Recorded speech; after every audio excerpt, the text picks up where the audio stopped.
सम्मानित मुल्क के मालिकों, मैं बौद्ध भिक्षु सुमित रतन इस समय पहुंचा हुआ हूं भारत के बहुत ही ऐतिहासिक जनपद में, जिसे महाराजगंज कहते हैं। ये वही जनपद है जहां तथागत भगवान बुद्ध की ननिहाल देवदाह थी। ये वही जगह है जहां कोलीय गणराज्य हुआ करता था। आज कोलीय गणराज्य के लोग फिर पुनः घर वापसी की तरफ हो रहे हैं। ये वो जगह है जहां मैं खड़ा हूं।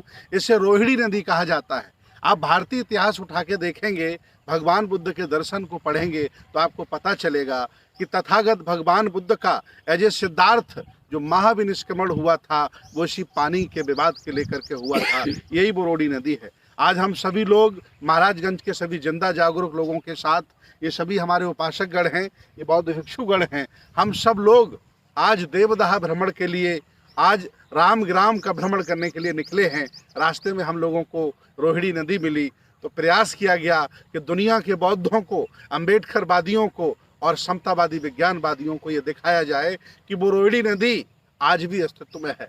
2500 वर्ष पुरानी घटना को लेकर के लोगों में संशय बना रहता है, लेकिन मैं आज भी बता दूं कि वही रोहिणी नदी जहाँ शाक्यों और कोलियों में आपस में विवाद हुआ था पानी को लेकर के, जिसको लेकर के सिद्धार्थ ने महाविनिष्क्रमण गृह त्याग किया था और वो बुद्ध बन करके, प्रकाश बन करके पूरे एशिया को ही नहीं पूरे विश्व को प्रकाशित करने का काम कर रहे हैं। आज दिन तक उनके दर्शन, उनके सिद्धांतों की और उनके आदर्शों की पूरी दुनिया में चर्चा होती है और बहुत बड़ी आबादी पूरी दुनिया की बुद्ध के दर्शन, उनके विचारों पर चलती है।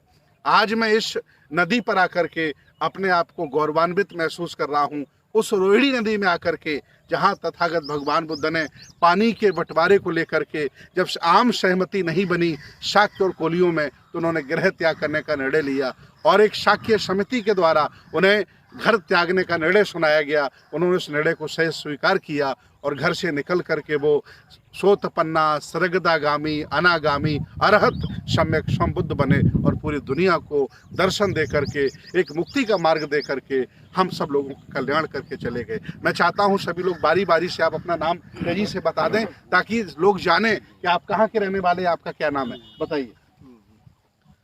देश के सभी सम्मानित नागरिकों को मेरा सादर अभिवादन। मेरा नाम श्रवण पटेल बौद्धाचार्य है। मैं कोली कुल का हूँ, महाराजगंज जनपद का रहने वाला हूँ। तथागत भगवान गौतम बुद्ध के दर्शन को, बाबा साहब के सिद्धांतों को का पालन करते हुए आज हमें बहुत खुशी है कि इस महाराजगंज की पावन धरा पर पूज्य भंते सुमित रतन जी अपने संघ के साथ आए हुए हैं। हम इस धरा पर आपका अभिनंदन करते हैं, वंदन करते हैं, स्वागत करते हैं।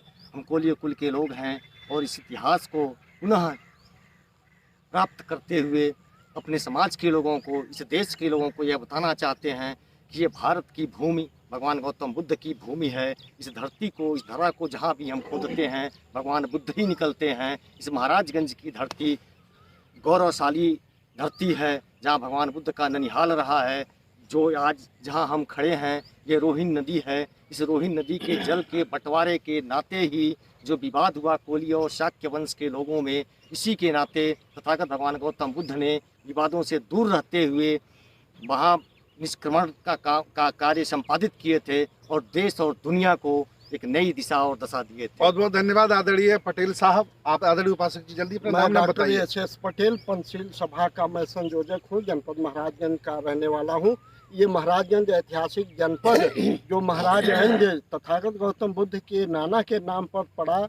आज हम लोग जिस नदी में खड़े हैं ये पवित्र नदी रोहिणी है और पहली बार इसके जल विवाद को लेके एक महामानव जिसको महाकारुणिक कहते, उसने युद्ध रोकने के लिए अपना राजपाट, घर द्वार और पत्नी बच्चे को छोड़ा। इतना बड़ा त्याग इसके लिए कि युद्ध ना हो। युद्ध खून खराबा कराता है, विनाश कराता है, इसलिए युद्ध रोकने के लिए सिद्धार्थ गौतम ने इतनी बड़ी पीड़ा सहन की और इतनी जो उनको दंड दिया गया, इतना बड़ा दंड उन्होंने स्वीकारा महज इसलिए कि युद्ध ना हो।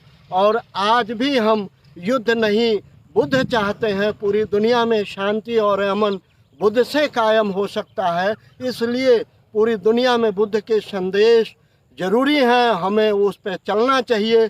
यही अपील हम अपने पूरी दुनिया के लोगों से करना चाहते हैं। आप सभी को सादर नमो बुद्धाय, जय भीम, जय भारत। बहुत बहुत धन्यवाद आदरणीय पटेल साहब।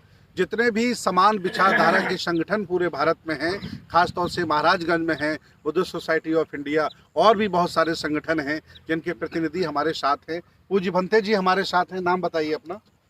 जी, सबसे पहले मैं पूजनीय भिक्खु सुमित रत्न महाथेरा श्रवण संस्कृति के संचालक का इस महाराजगंज जनपद में हृदय से स्वागत, वंदन, अभिनंदन करता हूं कि आपका ये दर्शन मिला और मेरा जिला धन्य हुआ। निश्चित तौर से मुझे भंते गुड़ सागर थाहा कहते हैं और मैं गुरु जी के साथ रहकर समाज सेवा में दिन रात रत रहता हूँ।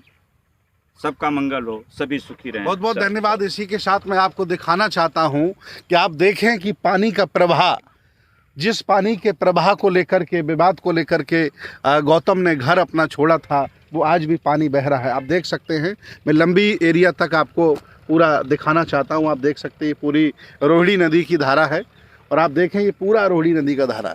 इस चारों तरफ चले जाइए, पीछे देखिए पुल है जहाँ से आवागमन है। और इस जनपद का नाम जो महाराजगंज रखा गया है वो महाराज अंजनी के नाम से, जो तथागत बुद्ध के नाना हैं उनके नाम से रखा गया है। ये सभी महाराजगंज के राजा महाराजा हैं जो बुद्ध की संस्कृति, उनको दर्शन को फैलाने के लिए पूरा दिन रात लगे हैं। वीडियो बहुत बड़ा हो रहा है, चूँकि आप लोगों को देखना है, सब्सक्राइब करना है और जन जन तक पहुँचाना है। मैं चाहता हूँ कि आप कभी भी महाराजगंज आएँ तो रोहिणी नदी जरूर देखें, क्योंकि इस नदी को देख करके आपको अपनी विरासत, अपने इतिहास की जानकारी होती है। बहुत बहुत धन्यवाद, बहुत बहुत साधुवाद।